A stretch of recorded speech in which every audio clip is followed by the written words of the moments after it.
Hey, good morning, Eastern Oregon, and welcome to this August 28th version of AM Live on EOA. We're your connection to Eastern Oregon, and we're glad that you are here this morning. If you want to find our content, you can go to eoa.network. That takes you to a link tree where you can find the location of our YouTube and Roku and website and Facebook. And if you're on Facebook this morning, you are welcome to comment and to throw in questions and so on and so forth. Just ask that you be respectful along the way. We appreciate that.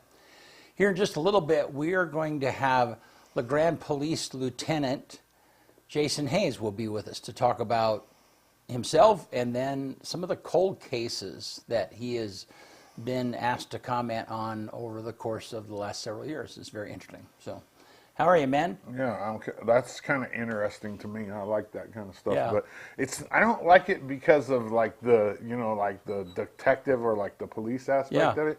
I think I'm more interested in like the family being able to close the door. You know what I mean? Like I think about it if it was me myself, and it would be like, man, that would be hard to not know where you're. It is. I think that, the primary public interest though is in, it's like the whodunit. It's the looky-loos. I mean, it's why shows like CSI and that genre of shows forever on solving cases. That's why Unsolved mystery. That's a whole nother conversation. Is why we're fascinated with that kind of stuff. But I think it's a peek inside of like a police investigation that the common folk would never have the opportunity to hear and listen to. So there's a TV show called Murders in the Building. Have you followed that at all? I don't watch TV, BC. I know why I'm. Well, it's not not TV, it's a streaming show. Yeah, I don't know. Yeah, anyhow. I watch YouTube. Yeah. That's about it. Like, for real. Yeah. Sports and YouTube. Yeah. No, anyhow. So that's a spin-off of a major TV series, yeah. To talk about what's on TV and what is streamed is like, that's a blur mess. Nowadays, yeah, but anyhow, that's a very popular, it's got Martin Short and Steve Martin, and then there's a singer that... Are they like in their 90s, those guys? They are. Yeah, they're you gotta be old. And they're paired up with, is it Serena, the singer, Selena Gomez. Yeah. Gomez. Yeah, and so the three of them all live in this same apartment building, and they end up solving murders that actually happen in the building. Yeah, so it's interesting. It's anyhow. But the point of that is that whole thing is the basis for them doing this is that they're doing a podcast. So the three of them are doing a podcast. Well, as they're working on these things, the events that happen in the building, it's like, well, we should do a podcast about that. So, anyhow, that's just kind of how media has gone over the years. So, LeGrand School District has a new cell phone policy. You see that? I did not. It's crazy. I don't know how they're gonna how they can possibly police this. They might need to get Hayes up there, some extra cops. Yeah. But how did it? It started at the governor's office, though, right? It's an executive order for no phones in schools. I kind of like it, actually. Yeah. But I don't know how they're going to police it, because they're saying that once you hit school property, your phone either has to be in your backpack or your locker. You can't have it out in passing or at lunch. And if you're caught, they're going to take your phone away. First time you can pick it up yourself after class or after school. Second time, your parents have to pick it up after school. And then the third time, they're going to put you on a school work plan. Everybody in the whole damn school is going to be on a school work plan. That's going to, you know what I mean? Mm-hmm. I don't know how they're going to. Well, I'm sure it's like a lot of those things where we're going to do our best. You know what I mean? We're going to make an effort to try and put this policy in place, knowing that there's going to be it's going to be rough for a while. I'll liken it to other like policies, right? Mm-hmm. That are very loose. Yeah. Because I think it's going to be like, for the first little while, they might slap some hands, you know. But I think they're going to realize how hard it is, and it's going to get extremely loose. It's like the same thing with like games, right? You go up there for a OSAA playoff game, and they're supposed to charge everybody, even students, to get into those games. Well, I'm not going to mention no names, but students are going to the back and opening up doors and letting students in, and it's everybody sees it. Yeah. You know what I mean? But it's like, you know. I don't know. I don't think it's going to be that loose. I think it'll take a couple of minutes. It'll take a couple of months for the students to be compliant, but eventually they'll get on to it. See, I don't think the repercussions are strong enough. I think the problem is that it's an open campus, you know, and so certainly, I mean, kids can step off the curb. Yeah. Or walk across the street and, you know, take out their phone, and they will, you know. I mean, you know, we know Kevin and Kim Rainey, who do Youth for Christ, you know, and I don't know if they have a cell phone policy, but there'll be a lot of kids at lunch that'll be on their phones. So you don't think that it's going to be loose? Like, I mean, I don't think it's going to be looked the other way. I don't think it's going to be looked the other way, but I don't think it's going to be followed through on as very strong. Well, I mean, I'm sure there's going to be kids that go to their car and sit there on their phone. That's still school property. Right. You know what I mean? It's the same as being in the building, and there ain't going to be somebody out in the parking lot watching cars. No, but I don't know. I don't know how many kids drive to school these days. A lot. Ton? Half. Probably a third of the students. Yeah. Yeah. That go up there. Yeah. I would imagine, because most kids get their license. I think it's going to be kind of like smoking used to be. You know, it looks like there's going to be a smoking, just outside of the school bounds. But nobody lit their cigarette up in school. These kids are going to get on their phone in school. I promise. I know, but I think eventually they won't. We'll see. Yeah. Let's take a bet, man.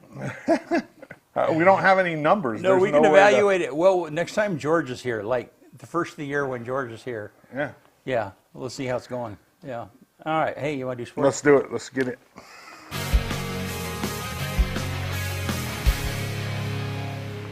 AM Sports Report brought to you by Hobby Habit.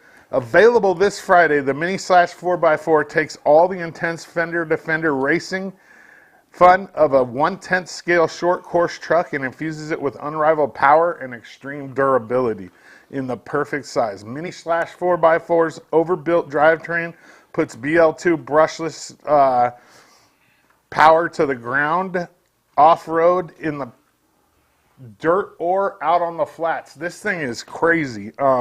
30 plus miles an hour on concrete and asphalt. The Mini Slash 4x4 is a take-anywhere powerhouse that slips easily into your backpack, and it delivers all-day speed and fun in just about any environment. Get over there to Hobby Habit and check these things out. The line of Traxxas RC cars, they're the best, and Hobby Habit is the biggest supplier of Traxxas RC cars in Eastern Oregon. Hobby Habit in LeGrand, just for the fun of it. LHS boys and girls soccer kick off their seasons tomorrow up at Community Field versus Junction City. The boys start at 1 p.m. and then the girls are directly after that at 3. So get up there and support them. Our girls start the season as the number 3 team in the state, according to the OSAA 4A coaches. LHS football travels to Seaside to open their season tomorrow night at 7 p.m. The 4A coaches poll came out for football as well, and LeGrand will start. I'm kind of surprised by this. The coaches think LeGrand's the 8th best team in the state. And, I mean, we'll have to see for me to make my mind up on that. Pendleton goes to Scappoose, and Baker hosts Cascade at 7 p.m., which will be live right here on the EOA network. And guess who's going to be on the call? Me. That's going to be fun. If you don't have anything going on, join me and watch Baker take on Cascade at 7 p.m. tomorrow night. Go to EOA.network to find all the convenient places to stream the game from. And if you're interested in advertising during the games, get a hold of us ASAP The first game starts tomorrow, but we can still work something out. EOU volleyball made it to Nebraska last night, and they will kick off their trip with games on Friday versus Benedictine and number 7 Northwestern College of Iowa. And then they turn around and play number 4 Concordia and then College of St. Mary on Saturday. If EOU gets through this weekend unscathed, they will be the top dogs in the CCC going into CCC play. I would say they'd be the team to beat in the country. I mean, they already have 3 top 25 wins. They're undefeated. They're ranked number 5 in the country right now. So, I mean, I think if you get 2 more ranked wins this weekend and a receiving vote win, yeah, there's got to be talk about moving into one of those top two, possibly the number 1 position. EOU women's soccer hosts Doane at 11 a.m. tomorrow. Tomorrow's just bang, bang, bang soccer all day up at Community Stadium. And then the men will take on Whitman on Saturday at 6:30. There's an interviews coming out all week. Karina DeYoung yesterday, Sydney Peck today, Maddie Barker tomorrow from the EOU women's soccer team. Those drop at 5:30 on EO Alive. You can get it on YouTube, you can get it on Facebook, and you can get it on Roku. EOU football kicks off their season against travel buddy and rival College of Idaho tomorrow at 6 p.m. Pacific Standard Time in Caldwell. I guess this is a good early test for the Mounties and a good indicator on where we stand. I still haven't heard who the starting quarterback is, and I don't even know if the players know yet. I mean, I going into the scrimmage last week, there wasn't a starter picked yet. I sat down this last week with seniors Jason Grant and Brody McMillan. Check out this clip from the interviews that are going to come out next week. What is up, Eastern Oregon? This is Dodgy with EO Live Sports, and today I am joined by EOU, and this is hard for me to say, senior football player Brody McMillan. Brody, what's up? What's going on, Dodgy? I can't believe that we're already here. I know. It seems like just yesterday, like Brody's going to EOU. I mean, I was looking at pictures and some video from your signing the other day, and that seems like it was yesterday. I know. Flew by. It's crazy, man. It's just crazy. So, describe like the last 4 years for me. How's it been? Last 4 years, it's been amazing. I love EOU. I mean, I grew up in LeGrand. I'm happy I stayed and played here. I love Coach Camp. I love my teammates. I love the school. So, decision was right on. I mean, I thought it was the best decision you could have ever made too. Moving into this, which is your senior year, you started at running back last year. You're the starter this year. What's your goals? To win, baby. That's all I want to do is win. You just want to win. I just want to win. Last year I want to win. I mean, that's a good. I like that. I mean, there's no point in playing unless you're winning. What about your team? Have you guys talked about like where you want to be at the end of the season? We want to make the playoffs. That was a big goal I've been telling everybody, especially younger guys. I mean, we only have 2 returning starters on offense. A lot of new guys in there, and I said my goal this year is to make the playoffs. I want a winning record. I just want to get after it this year. Well, this is it. Last ride. Yes, sir. What do you what do you want out of it? This is senior year. What do you want? I want the ups and downs. I want everything that comes with it. For the most part, I'm just trying to go out with a bang, I guess. Yeah, and I would assume a bang means like some wins. Oh, hell yeah. AM Sports Report brought to you by Hobby Habit in LeGrand, just for the fun of it. I stopped by Hobby Habit the other day and looked at those cars. And Yeah, they're sweet, aren't they? it's just crazy. Most of them are 4-wheel drive, and the suspension too. Like they all have this incredible spongy. I mean, it's a suspension that And acts like a some of real them car. are like this big. Yeah, I mean, I can't even show it on like. yeah. They're He as had big as this table. He had a huge stock there. Yeah, and Got a ton, all the different kinds. yeah. No, so that's And then, not to mention, he has all the parts too. Like all Yes. I mean, he's got a whole Yeah. section of custom suspensions, custom wheels, custom parts, and Yeah. batteries, and yeah, it's cool.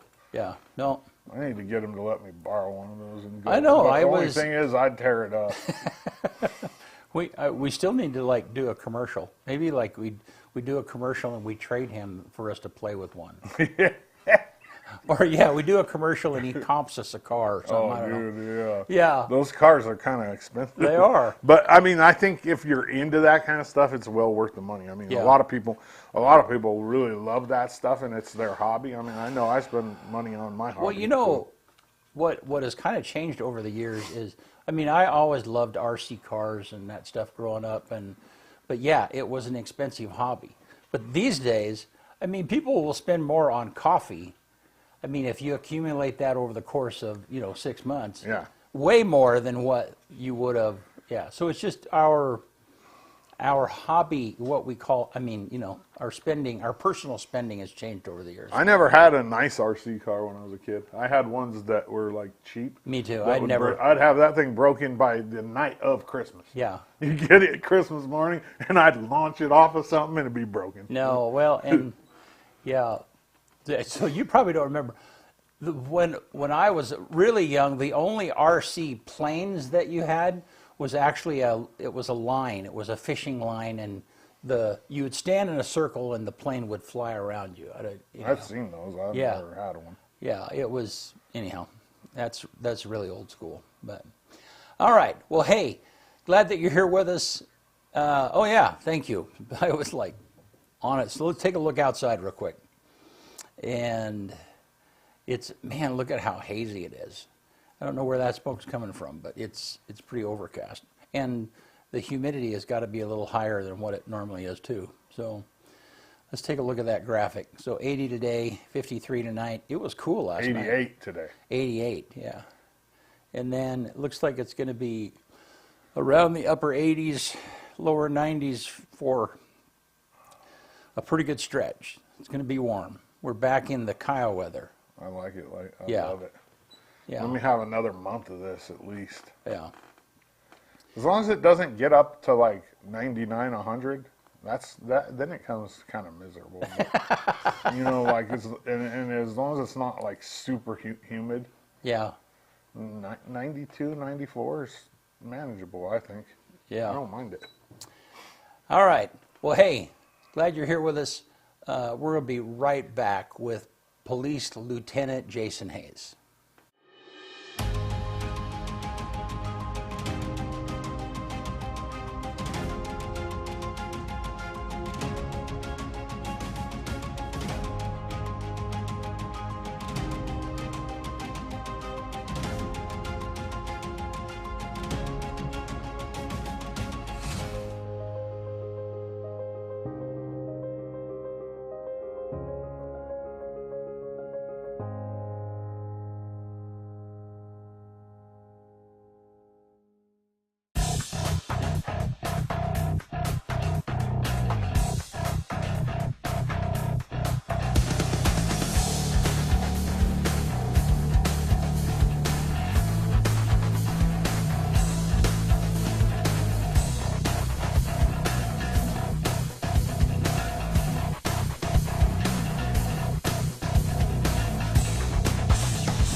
That's the open. Yep.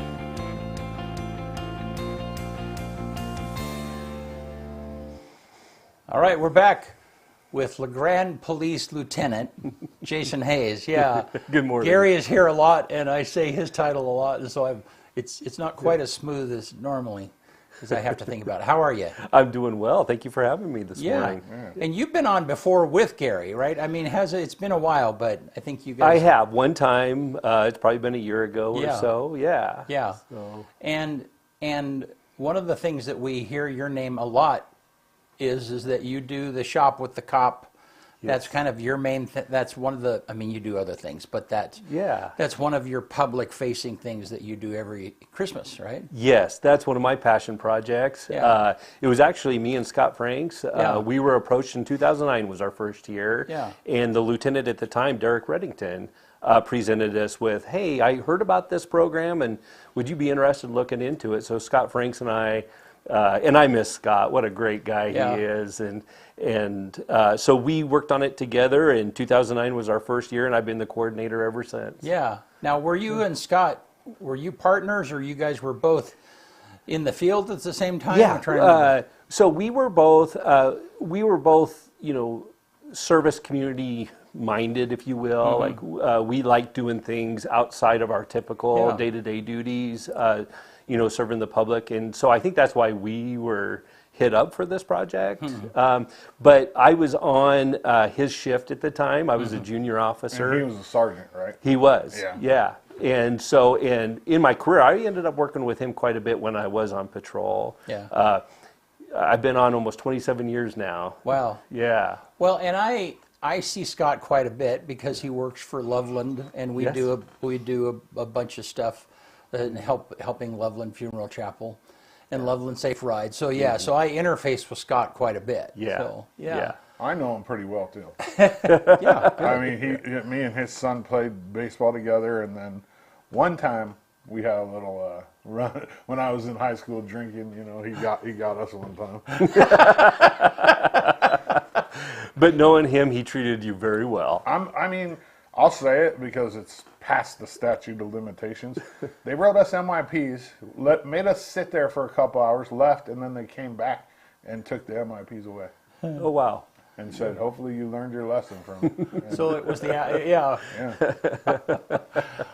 Well, so how did give us a thumbnail of who you are. Where Yeah. where did you grow up at, and then how did you get into the LeGrand Police Department? Yeah, I like talking about Yeah. that, and thank you for asking.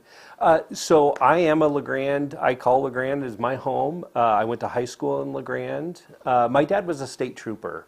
And so prior to high school, I had moved around a little bit because back in those days, when you're a state trooper and you promoted, it usually meant that you moved to a duty station where there was an opening for. And so, from my time of birth, I lived in Portland and then Medford and then Tillamook and then LeGrand, moved to LeGrand in 1986, graduated high school in 1989, and then went into the military for 4 years in the Navy. And then from there, I really thought that I wanted to be in the medical field, but my dad being a retired state trooper, he served 26 years in the Oregon State Police. When I got out of the military, because I was a medic in the Navy, they call them a hospital corpsman, I just found that passion was no longer there, and it really was just an internal drive for me to pursue law enforcement.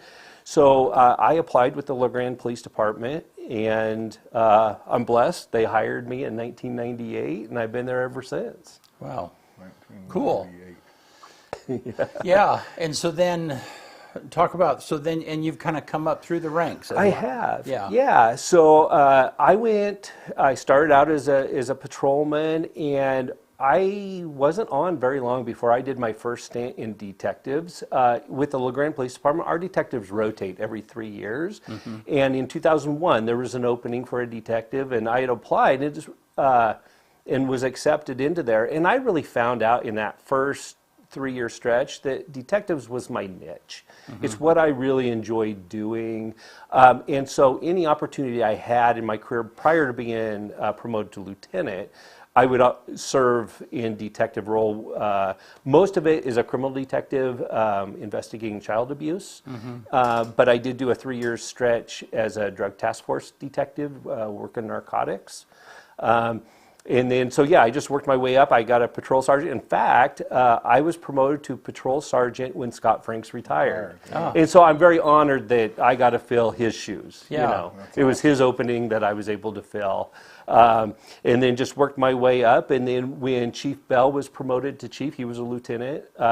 Then he promoted me. I applied and was blessed to be promoted to lieutenant. And I have a very supportive staff, both the administrative staff, Chief Bell, our administrative assistant, Aaron, our communications manager, Rhonda, and then the 5 sergeants that we have and all of their staff. Just everybody's been very supportive of me, and I'm blessed that way. I have a lot more than what I deserve. Yeah. So in your structure, then, what are you the lieutenant of? All Yes. of those departments? Yeah. No. So my official title is operations commander, and so I am in charge of all the police officers and code enforcement. Okay. Yeah, and then my counterpart is Rhonda Griffin, and she's the communications manager, and she's in charge of all of the dispatchers Okay. and our clerical staff. Okay. So then there's kind of two big departments. Yes, Okay, under Gary. correct. All right. Yeah. And then Yeah. there's 5 departments under you, 5 sergeants. 5 sergeants Well, underneath so me. 6 actually, because code enforcement's probably its own. It's its own entity. Yeah. Yes, because that's a non-sworn position. So that means And I have a good no sergeant gun, cadre. no. Correct. Yeah. Yeah, and Danny is our code enforcement, wonderful person, and she does all of our city ordinance violations and time parking stuff. Yeah. Well, cool. Yeah. So, but it sounds like you still, though, one of the things you still enjoy is the detective part of it. Yes. Yeah. Yeah. So LeGrand Police Department has basically 4 cold cases, if you will. These are 3 of them are confirmed, unsolved murder cases. Okay. And then the one that I want to talk about today is an unsolved missing person case. And when I talk about that, I believe that that's a murder case also. I think that's the most reasonable explanation. But we have, so the one I'll talk about today is Leona Kinsey. She went missing in 1999. We have an unsolved murder case, Jayma Harms. That was a 1995 case. She was murdered in downtown LeGrand in an apartment. We have a 1983 case, which is Dana DeMars. That case is known as the Candy Cane Park case. And she was murdered. And then we have a 1982 case, Sylvia Heisteman. That one's a little bit blurry on whose jurisdiction that was. At the time, Union County Sheriff's Office and LeGrand Police Department were kind of one agency. But that one was a Morgan Lake Road incident where she was found. And she was murdered and found in the Mill Creek up Morgan Lake Road. Wow. So, yes. So let's talk about, before we jump into those, can you talk about, some of the cases that were murder cases that you helped solve? Is there anything? Yeah. Is there anything there that kind of stands out that had a little bit of mystery to it and kind of led to a, Yeah, so there's been several that in my tenure that I've participated in. There was one that happened downtown and in an apartment, and a young male was murdered in his apartment, but then the suspect caught him on fire to try to cover up the evidence. Really what that did is created more evidence. So when you look at investigating these types of crimes, you have 2 kinds of evidence. You have testimonial evidence, so witnesses, what other people say about it, and then you have the physical evidence. What do you actually find? And those are trails that you follow, and you let the evidence determine the facts of what happened. And that's one that I just remember, it was a trail. Like, we found a piece of something here, and then a block away you find something over here, and a block away from that you find something over here, and piecing all that together, and then you're able to identify your suspect, and then through that, you can identify a motive. And then you present what you hope to be a really good case, and in this one, all the investigators involved did, and there's justice. huh? Yeah. That murderer was my classmate. Oh well, I'm sorry. And when we No, talk not about the murderer was my Oh. classmate. Oh, okay, yeah. So, when we talk about those cases, I look at our victims. Earlier in your broadcast, you were talking about the intrigue about cold cases and true crime. And I am also intrigued by that. But I go into it knowing that the person who had something bad happen to them is a person who meant a lot to a lot of people. Right. And they are not objectified to me. Right. I bring their story into the soul of the investigation. And that's when we talk about Leona. You know, there's a lot of that. She's a passion project for me. Yeah. And her case. You can tell by the way you talk about it. Yeah. Yeah. Well, tell us about that case. Yeah, so I was not the initial investigator, although I worked at LeGrand Police Department. This was in October 28th of 1999. So Leona, a little bit about Leona, she lived in LeGrand. She lived on Hall Street. She had her own business, which was a landscaping business. She was 45 years old at the time. She's biracial. She's Native American and white. And that comes to play throughout the investigation because we have some really good awareness that came out about her disappearance. And anyway, in 1999, her best friend and her Leona's ex-boyfriend reported her missing. They hadn't seen her for 3 days. So that initiated a missing person case. And this is in 99, right? Correct. Okay. Yeah, October of 99. And so the investigators at the time took on the case, but they were immediately hit with some barriers. And the barriers were Leona, and this is not the LeGrand Police Department saying this. I've had to repeat this many times. This is what the people closest to Leona said about her. She was heavily involved in the methamphetamine scene. She was a user and a medium-sized dealer. So when you're talking to those closest to her, they are too also involved in illicit drug culture. And they did not want to talk about Leona's case to investigators because they didn't want to incriminate their own drug use, even though that's not what we're doing. We don't Right, care right. about that at this point. We're trying to figure out, is Leona still alive and where is she? And Yeah. Yeah, but when you're wrapped up in that, I can see where they were like, nah, I'm not gonna talk to yeah, you. so immediately they had barriers and we're not getting a lot of information. Another interesting thing about this case is, you know, usually in most of these cases, and we're talking about the ones that we've solved and stuff, you have a trail of evidence. This one we did not. Her car was, so when investigators went to Leona's house, she had left all of her personal belongings, her purse, her pets. And this is here in LeGrand. This was here in Okay, LeGrand. all Coffee was still in the coffee pot. And then the next day, the day after she was reported missing, a friend found her car in the Albertsons parking lot. And so investigators looked at the car, didn't find anything suspicious. There wasn't keys in it or anything. And so that's where the trail really went cold. Like there was just not information to help guide the investigators on where to go. But there was a lot of interviews done. Early on, we had a lot of support. Oregon State Police helped us. We did do polygraphs on a couple of people, an ex-boyfriend and her best friend. They both, passed the polygraph. So really what a polygraph does is eliminate suspects for us. It's not the end all to everything, Right. but it helps when, sort out into categories. Yeah.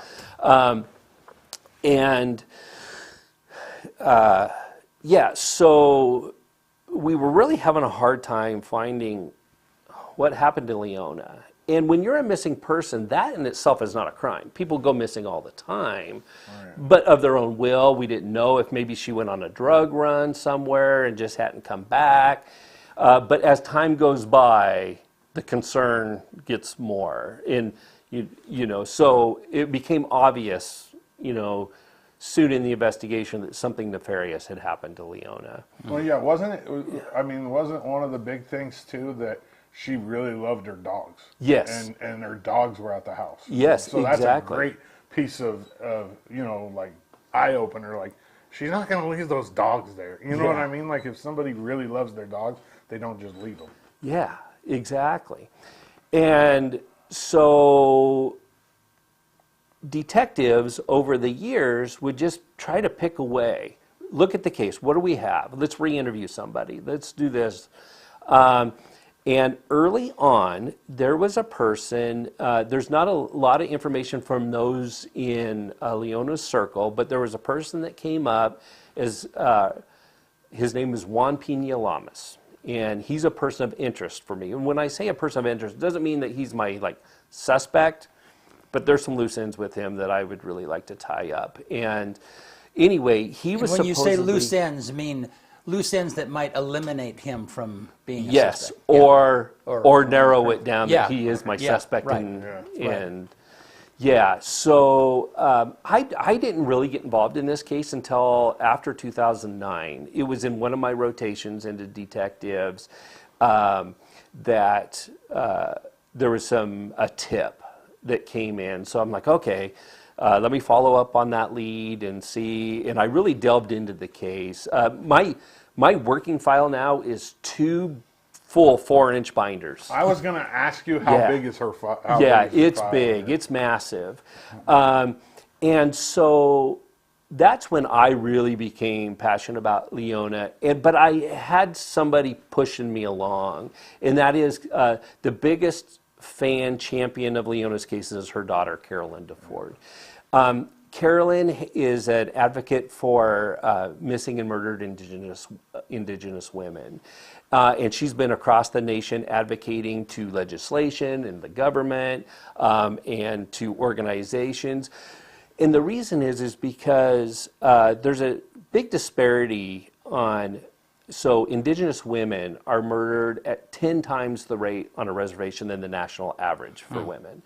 And they go underreported and stuff. So she's really advocating, can we do more on a case for missing and murdered indigenous people? And so she became an advocate. She became our conduit to the family and to possible leads. And she started doing her own campaign, if you will. And then she would learn through her campaigning some tips and would relay them to us, and then we would follow up on those. And I owe it to Leona, and I owe it to Carolyn to do everything within my due diligence to find out the truth of what happened to Leona.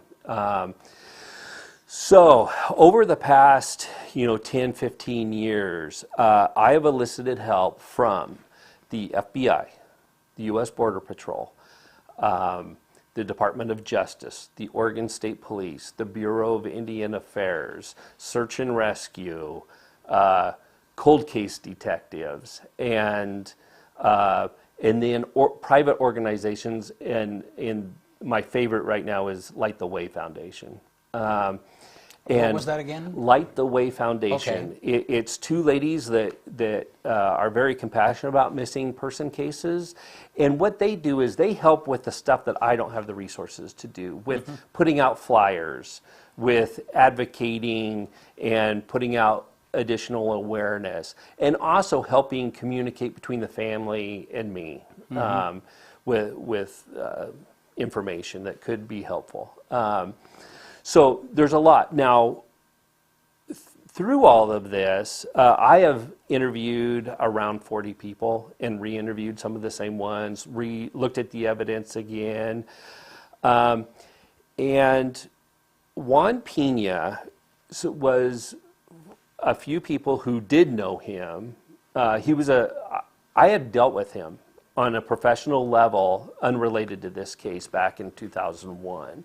And I caught him with a gun and charged him with a gun, unlawful possession of a firearm, because he was a felon. And it was a burglary-related crime that we were investigating and helping the sheriff's office investigate. So I already had knowledge of him. But what we learned was he was also not only Leona's drug dealer, but he was also an on and off again boyfriend to Leona. Through my investigation, I found out that he was violent towards his previous wives and ex-girlfriends.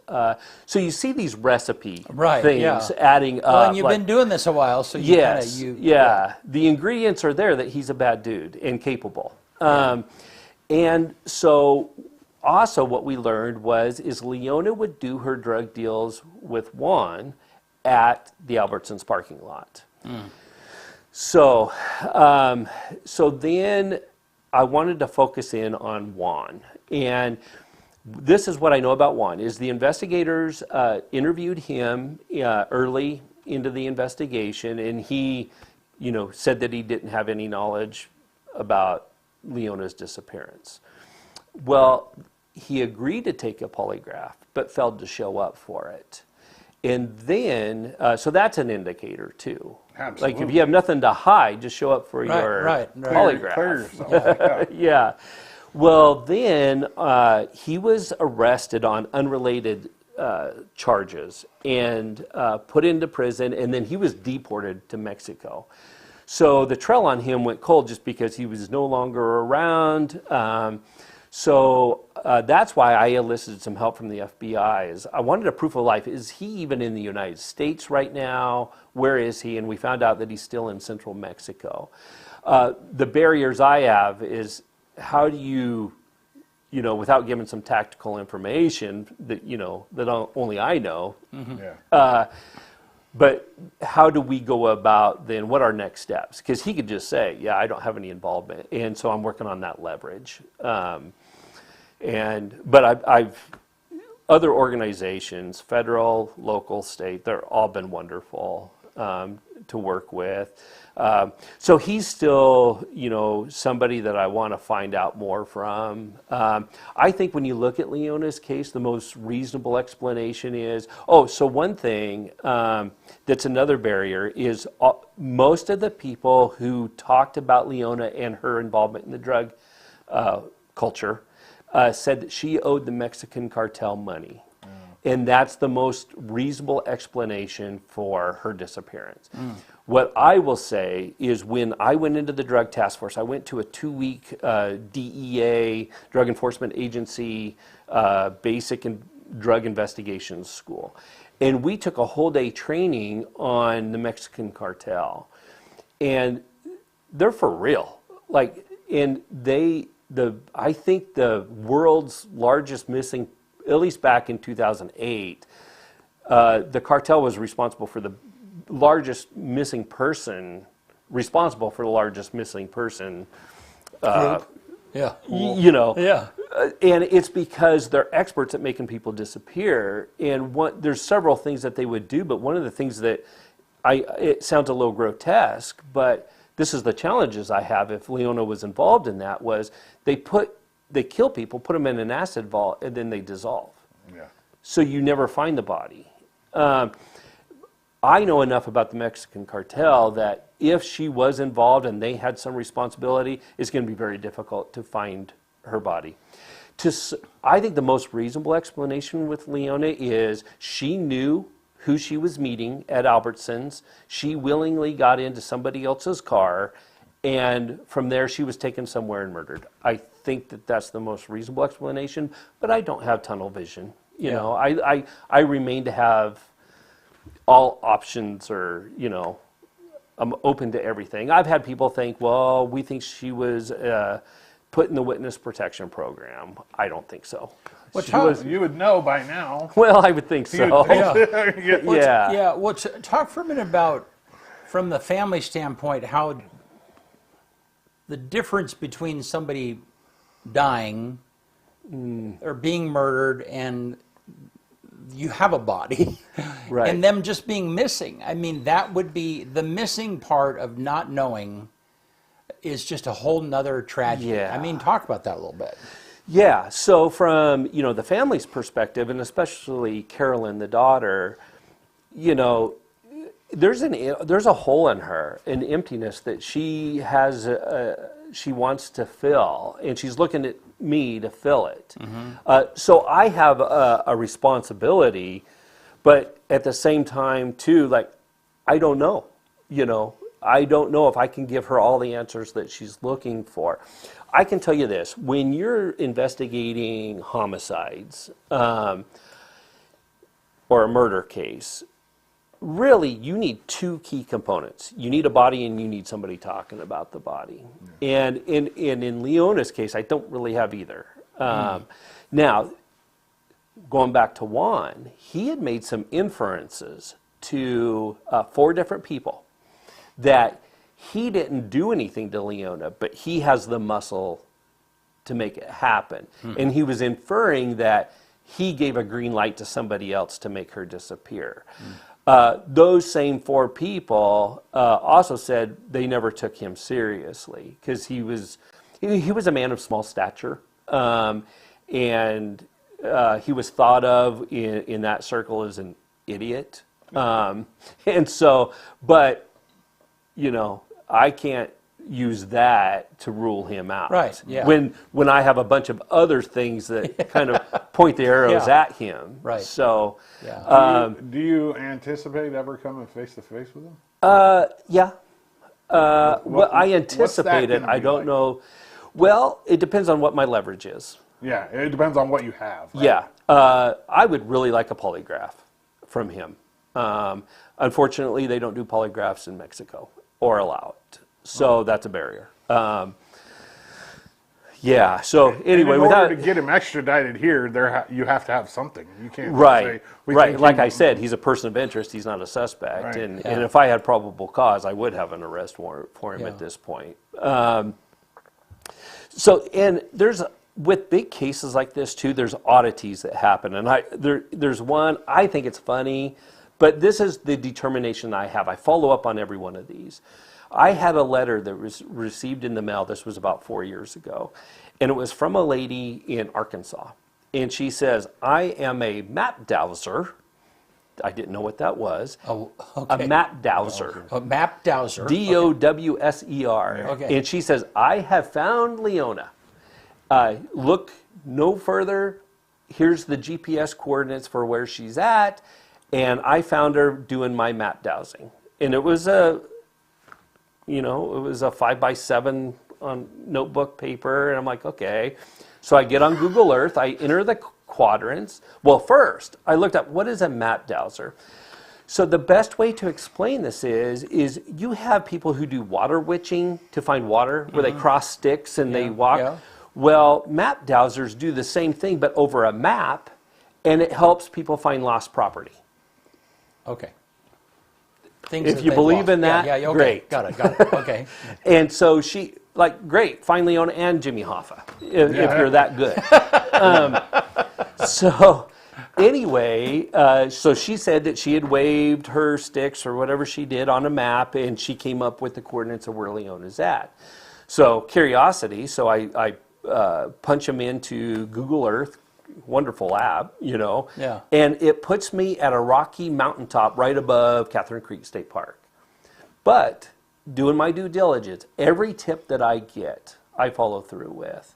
And so Lieutenant Ken Woodward with the Union County Sheriff's Office, him and I went up there, and we climbed up this mountain, and we searched for a couple of hours, walking that whole area, and we did not find Leona's body, nor was it a practical place that a body would be placed. One, it's up on a mountaintop. Yeah, somebody's going to have to haul it up there. Yes, and or hike it's them up rocky. there, You couldn't but- even bury Yeah. somebody there because it's just a rocky knob. even do Very few sparse pine trees here and Yeah. there. But we looked. There was some information that came out in 2009 about Leona being buried in the area of Minham State Park. John Shaw, another great retired sergeant for us, he a great investigator. He got search and rescue, cadaver dogs, and they searched that entire area and didn't find anything. But there was a stock pond up there kind of in the same general area, and there was a concern that had not been searched. So me and at the time, Detective Ralph Graffunder, now he's a detective for the Sheriff's Office, we put on waders, we got our shovels, and we went up there and spent a day walking barefoot on the ground inside the stock pond, just filling for anomalies, and then with our shovel, digging up anything that felt weird under our feet, and it was a pond the size of this room. It wasn't very big. A lot of salamanders. That's all we really found. but we want to check off all the question marks. Right. One thing that came out is somebody said, well, if I was to make somebody disappear, I would put them in the bottomless hole up on Mount Emily. And and I had some people say, you need to go search that bottomless hole up on Mount Emily. There's a bottomless hole up there? Well, Kind do of. you see the problem with this? If it's bottomless, Yeah, right. I'm You're never not going to gonna reach find the anything bottom. anyway. And Mount Emily is a big area, Yeah. you know, but there's an expectation that I need to go do this. It's like, I would follow up on that tip if it was like, you could put it more in a silo, like you could narrow down what is it exactly you're looking for. But there's some things I just can't do because I don't have the resources and I don't have enough information. Yeah. It's just not reasonable for me to go up on Mount Emily, drive around, look for a bottomless hole. No. You know, but that's the kind of stuff that you get. Another, it's not a barrier, but a frustration on my part is you get people who comment on how we should be doing our investigation, why we haven't solved it, but they're applying today's technology to 1999. We did not have, it's actually easier for us to solve crimes now because, one, cell phones. Everybody uses their cell phones for everything, and we can get search Ping warrants them on. all the time. Ping them, search them. You find a lot of evidence on the cell phones. But just the amount of surveillance cameras. People have the Ring door cameras. We have solved so many property crimes and suspicious person crimes and stuff just based on tracking as somebody walks by somebody's house because it triggers their Ring camera. And, you know, credit card tracking. We can do that that's all technological stuff that's easy for us to do now. But none of those things existed in 1999. But there's frustration on people's part. Why didn't you solve that back in 1999? Because they watch, Right. a 1 hour true crime show where they solved it in 48 minutes. Yeah, with, Yeah. with today's technology. Right, yeah. And so, I want to solve it as much as, anybody else. It's just, the one thing, going back to breadcrumb trails and evidence, Leona vanished. She left no trail. And, it's unfortunate because Albertsons at the time did not have surveillance cameras. How helpful would that be? Right. Did she park her car there? When did she park their car? Did she meet somebody there? Yeah. Did somebody else park her car there? You know what I mean? To make Exactly. it look like she. Yeah, that's all the little tidbits that kind of help you direct you where to go with this. And she absolutely just vanished. So let's talk for a minute about the reason you and I started this conversation is because some podcasters have reached out to you Yes.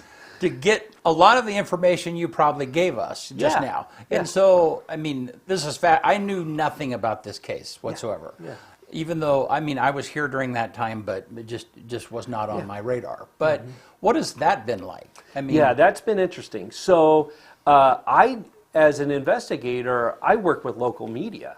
Yeah. That's all I work with. You guys, Elkhorn, The Observer, and that's it. Yeah. In a nutshell.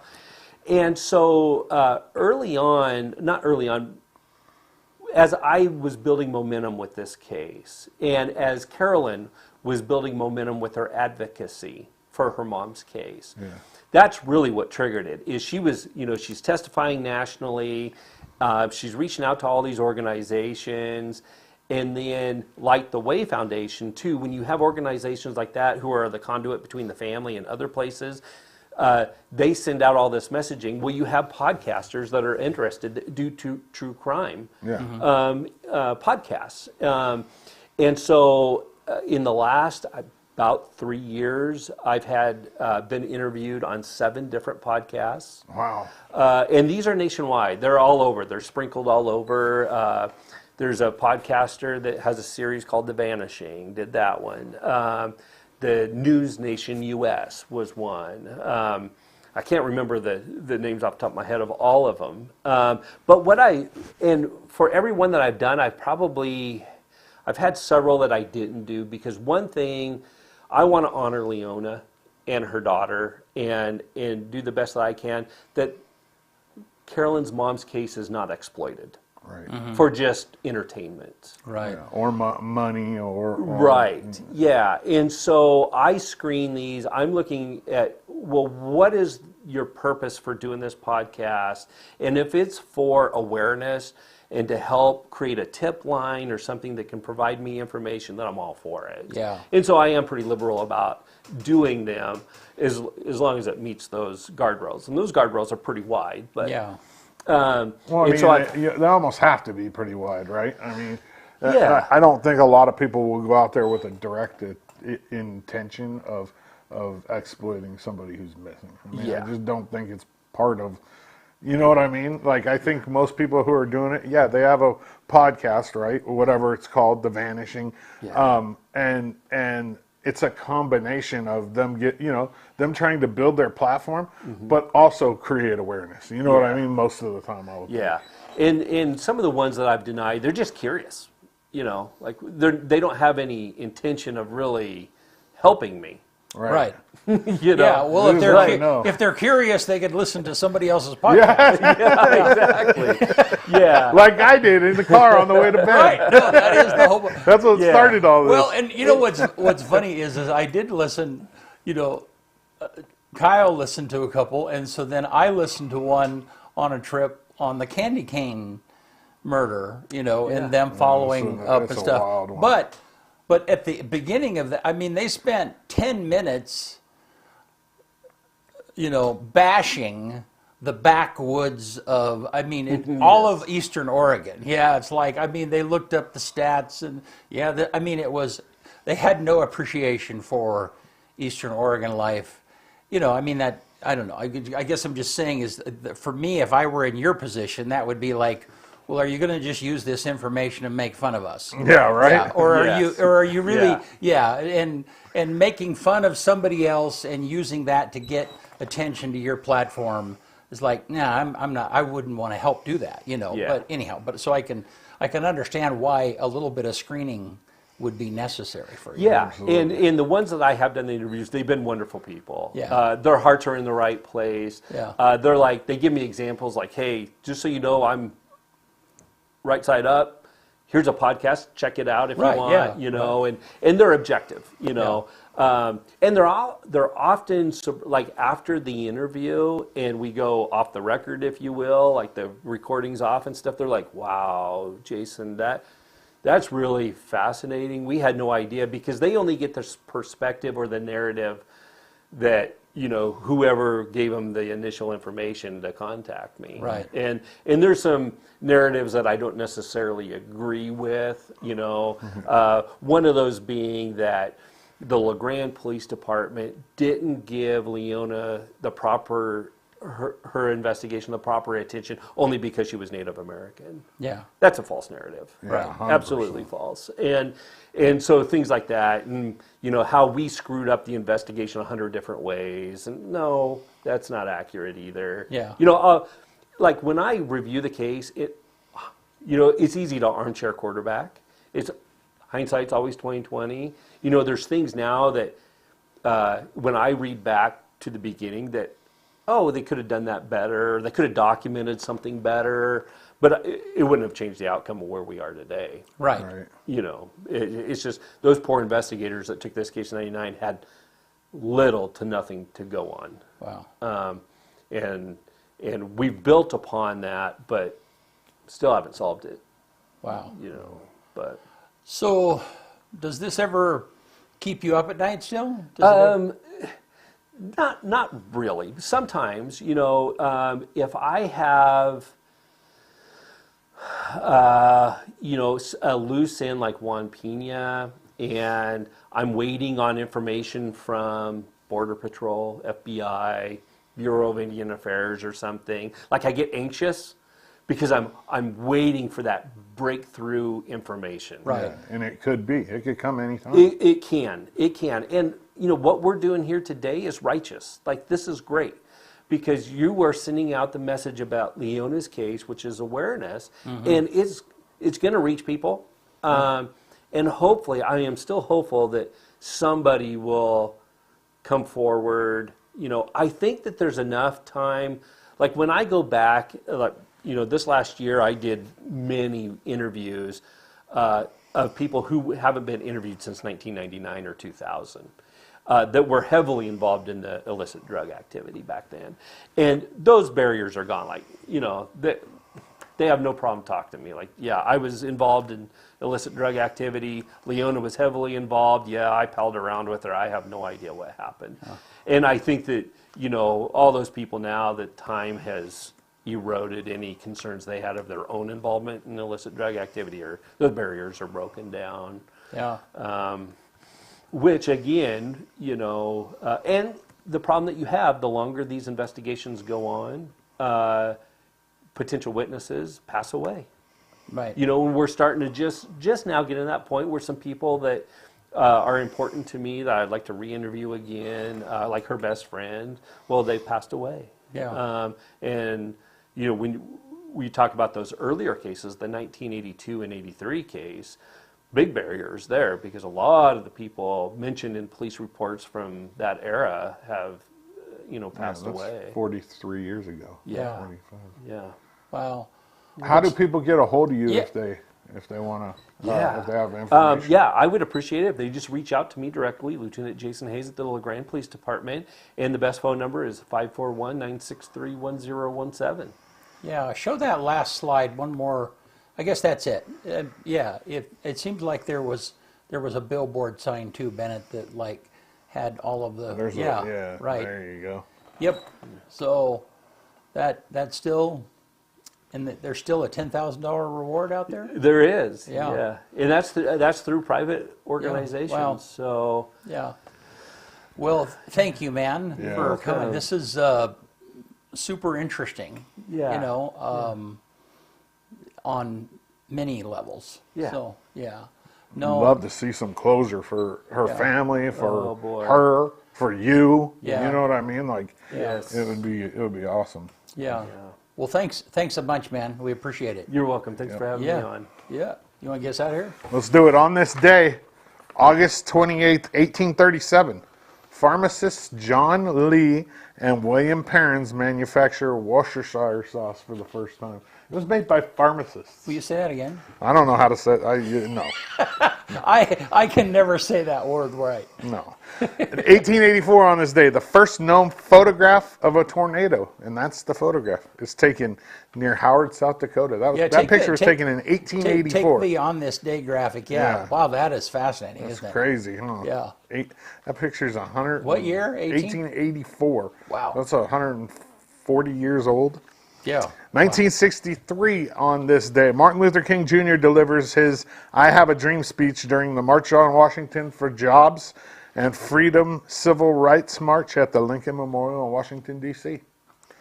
2022 on this day.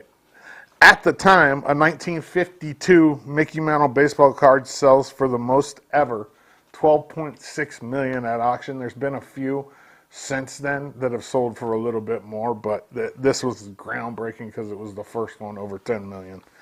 2023, Barbie becomes Warner Brothers' highest grossing global release ever, overtaking Harry Potter and the Deathly Hallows Part 2. So, Really? Yeah, isn't that crazy? Barbie, the movie, surpassed. Did you see the movie? No. Yeah, it is entertaining, but that is a strange fact. The number one movie in America on this day, 30 years ago, 1995, Waterworld, Kevin Costner. A huge Hollywood bust. That movie was a bust. It was terrible. Yeah, it was very expensive to make back then. Yeah. The quote of the day comes from Walter Isaacson. Pretend to be completely in control and people will assume that you are. One more time. Pretend to be completely in control and people will assume that you are. Yeah. Boy, there's some truth to that. Yeah. There are times when I'm got in this. there's situation I'm in an absolute panic, you know, and the one thing I do is like, I am not going to run, I am not going to walk too fast because that gives away that this is an urgent thing. Yeah. So, hey, thank you, man. You're Yeah. welcome. Yeah, I appreciate it. Hey, and don't forget that tomorrow night, you tell it. So Baker and Cascade, 7 o'clock. 7 o'clock right I'll here. be there on the call. On our network. Yeah, don't forget our first high school football game of the season this tomorrow night. So thank you guys. We'll see you next week.